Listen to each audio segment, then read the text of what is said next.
സാന്ദ്രത്തിൻ്റെ തിങ്കളാഴ്ചയിലത്തെ എപ്പിസോഡിൻ്റെ promo റിവ്യൂയിലേക്ക് എല്ലാവർക്കും സ്വാഗതം. മീനാക്ഷി കോളേജിൽ നിന്ന് മിത്ര കോളേജിൽ നിന്ന് വരുന്നത് നോക്കി മീനാക്ഷി ജോലി കഴിഞ്ഞ് വഴിയിൽ നിൽക്കുന്നുണ്ടാവും. ചേച്ചി എന്താ എവിടെയെന്നൊക്കെ ചോദിച്ച് രണ്ടുപേരും കൂടെ നല്ല സ്നേഹത്തോടെയൊക്കെ വീട്ടിലേക്ക് വരാൻ നിന്നെയും കാത്ത് ഞാൻ നിന്നതാണ്, എന്തായാലും ഒന്നിച്ച് പോകാലോ, എല്ലാം ശരിയാവും എന്നൊക്കെ പറഞ്ഞ് സമാധാനിപ്പിക്കുന്നൊക്കെ ഒരു ഭാഗം കാണിക്കുന്നുണ്ട്. അതിനുശേഷം വീണ്ടും അങ്ങനത്തെ കാര്യങ്ങളൊന്നും അവർ അറിഞ്ഞിട്ടില്ല. അങ്ങനെ ആര്യനും ആകാശവാനന്ദും ഒക്കെ കൂടി ചർച്ച ചെയ്ത് നിൽക്കുന്നു. ആര്യനൊന്നും മിണ്ടുന്നില്ല. ഗോമതി നല്ലൊരു പെയ്ത്ത് കൃഷ്ണമംഗലത്ത് പോയി പെയ്തിട്ടാണ് വരുന്നത്. അതേസമയം തന്നെ ബാലൻ വരുമ്പോൾ കണ്ട ബാലേട്ട ആ ലോഗ് എൻ്റെ മോനെ കാണിച്ചതെന്നൊക്കെ പറയുമ്പോൾ ബാലനൊന്നും മിണ്ടില്ല.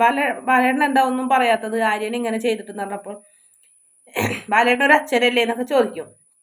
അപ്പോൾ ഗോമതിയോട് പറയും, അച്ഛനാണെന്ന് നീ പറഞ്ഞതുകൊണ്ടായില്ലേ ഗോമതി, അച്ഛനാണെന്ന് മക്കൾക്കും കൂടി തോന്നണ്ടേ, അല്ലാതെ ഞാൻ വെറും ഒരു അച്ഛനായിട്ട് ഒരു കാര്യമൊന്നുമില്ല, ഇതിലൊരു അർത്ഥവും ഇല്ല എന്നൊക്കെ പറഞ്ഞ് നമ്മുടെ ആര്യനെ മൈൻഡ് ചെയ്യാണ്ട് തല്ലിയതും സ്റ്റിക്കർ ഒട്ടിച്ചതൊക്കെ കണ്ടിട്ട് മൈൻഡ് ചെയ്യാണ്ട് അകത്തേക്ക് കയറിപ്പോകും ബാലൻ. വീഡിയോ ഇഷ്ടപ്പെടുകയാണെങ്കിൽ ചാനൽ ഒന്ന് സബ്സ്ക്രൈബ് ചെയ്ത് സപ്പോർട്ട് ചെയ്യണേ.